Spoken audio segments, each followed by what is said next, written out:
इनका भी सहयोग पूरा आज की रैली में श्री रवि तारावाली जी, सरदार हरपाल सिंह जी चीका, जो इस इलाके के बहुत पुराने कार्यकर्ता हैं। पार्टी जब कहीं कहीं किसी किसी गांव में इलाके में होती थी, तब से हमारे हरपाल चीका जी इस इलाके के काम कर रहे हैं। पूर्व में सरकार में चेयरमैन भी रहे हैं। बहुत हमारे बचपन में काम करते हुए जब साथ घूमते थे जसवंत पठानिया जी, और ये हमारे कर्मठ कार्यकर्ता हैं। अभी चेयरमैन हैफेड, अभी कैथल में आप रहते हैं और बहुत कर्मठ एक कार्यकर्ता हैं श्री कैलाश भगत जी, श्री नरेंद्र डावला जी विस्तारक हैं। बहुत नाम लिखे हैं मित्रों, लेकिन समय बहुत हो गया है। जैसा हम देख रहे हैं, गर्मी का ये मौसम है, इधर मौसम की गर्मी, उधर चुनाव की गर्मी, और इस दोनों गर्मी में जब उत्साह होता है, जब हमारा जोश होता है, तो इस उत्साह वर्धन के साथ हम आगे बढ़ने का अपना संकल्प पूरा करते हैं। मित्रों, मेरे परिचय में अपने साथी एक कभी तो मुख्यमंत्री कह रहे थे, कभी पूर्व मुख्यमंत्री कह रहे थे, उलझे हुए से हैं। लेकिन मैं आपको ऐसा आह्वान करता हूं भाइयों, अब मैं कभी मुख्यमंत्री था, आज ना मैं मुख्यमंत्री हूं, ना मुझे पूर्व मुख्यमंत्री माने, बल्कि मैं तो आपका अपना मनोहर लाल, आपका भाई मनोहर लाल आपके बीच में आया हूं। भाइयों बहनों, 9.5 साल तक मैंने हरियाणा सरकार के माध्यम से आपकी सेवा की। अभी अपने पूर्व विधायक कुलवंत बाजीगर जी कह रहे थे कि जितने आपके समय में काम हुए, शायद इस इलाके में पहले कभी किसी कार्यकाल में काम हुए होंगे।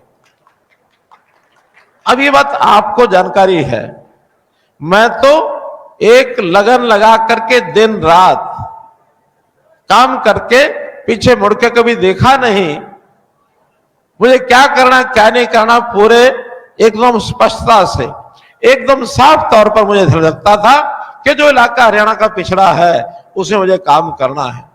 पूर्व की सरकारें अपना अपना इलाका बांध लेती थी कि ये हमारे लिए हरियाणा है, जहां से वो चुनाव के लड़के आते थे वही उनके लिए हरियाणा हो जाता था।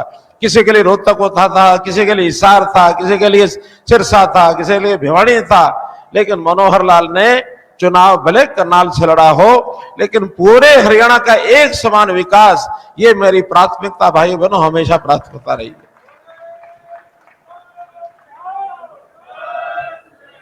इसलिए मित्रों, आपका जो प्यार 9.5 साल मिला है, मैं चाहता हूं कि उसका ऋण उतारा जाओ।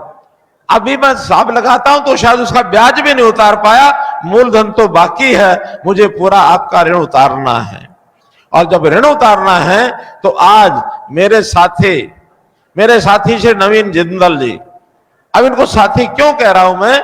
साथी इसलिए कह रहा हूं कि जैसे यहां से ये लोकसभा का कुरुक्षेत्र से चुनाव लड़ रहे हैं, इसी प्रकार करनाल जो 7 की सीट है उससे चुनाव लड़ने के लिए मोदी जी ने मुझे भी कैंडिडेट बनाया है।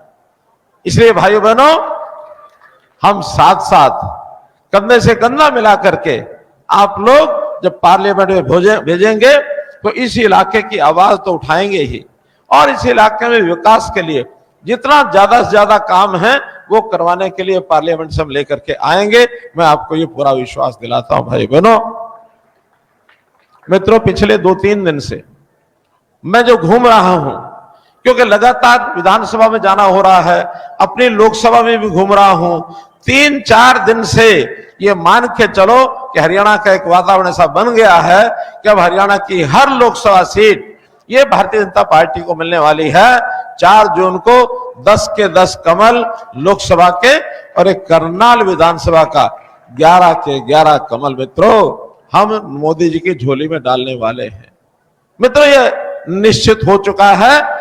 4 चरण चुनाव के हो चुके हैं, अभी हमारा 6ठे चरण में है। 7 में से 4 हो गए, अर्थात आधा चुनाव हमारा बीत चुका है। और इस आधा चुनाव बीतने के बाद मैं विश्वास करता हूं कि देश में मोदी जी की सरकार बनना तो निश्चित है ही है।